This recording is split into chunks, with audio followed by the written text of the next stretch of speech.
Hello everyone, I'm Roger here. Today we have the head tennis coach Sam Winterbotham with us. We're going to talk a little bit about the upcoming tennis season for the Vols. And Sam, your team is ranked 8th going into this season. Is that fair ranking? Yeah, I think it's justifiable, but I went through the rankings the other day and said, well, this is a top 10 team, this is a top 10 team, and then all of a sudden you got 25 top 10 teams. So someone's not going to be ranked in the top 10 at the end of the year. But I think it's justified on what we've accomplished so far. Talk about your fall competition. What did you see out of your guys? I thought they worked very hard. We had a lot of things that each player was working on. I don't think the results were exactly where we wanted them to be. It's a little bit like the honeymoon's over. You know, their first year, a lot of freshmen coming in, and all of a sudden there's no expectation, to now there's expectation. And I think over the fall they learned to deal with being the guys being gunned at. And I think that's good, because we want to be the guys that people are looking to to go after. We want to be in that position as the favorite. So they're getting used to that. I think we're gonna have a really good spring. A lot of people around the country are talking about John Patrick Smith. He's going into his sophomore season. How have you seen him change over the summer and the fall compared to how he was last spring?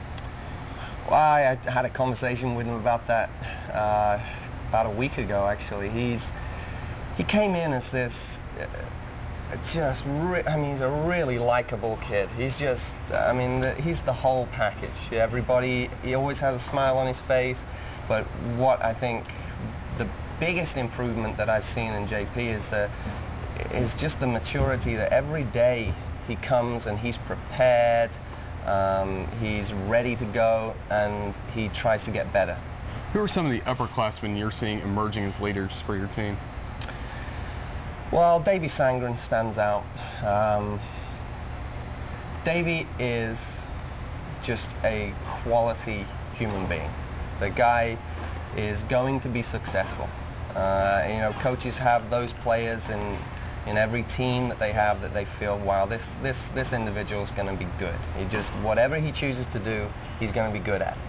And he understands what we're trying to do and the impact that he himself can have on that process.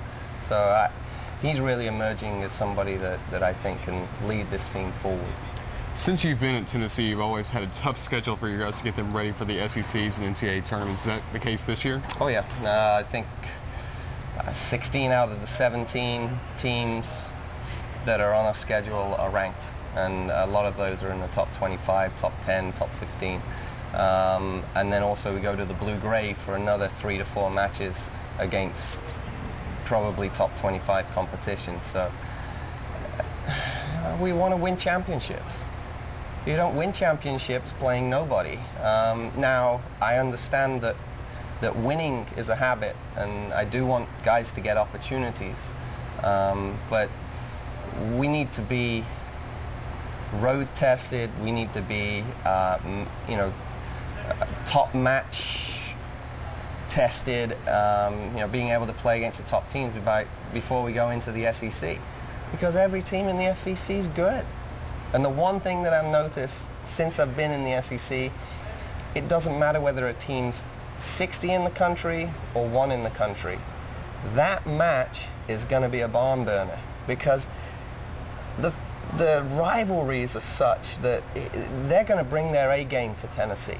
And those the SEC competition and the competitiveness between the teams and the communities and the schools it's unrivaled in the country. It's fantastic. I love it. With the SEC Indoors Championships this weekend, what are you going to be looking for from out of your team in their first year of a little bit of competition? Well, we're not where we need to be right now. I'm not saying that we're not on pace, but we need to try and take a couple of steps forward. I'd like to see improvement. If a guy can go out in the draw and win it, great. But I want to see every guy that goes there with the right attitude, a professional mentality, and trying to get better and prepare themselves for our great season ahead. Our thanks to Coach Winterbotham. Best of luck to Coach Winterbotham and the Vols this weekend in Lexington.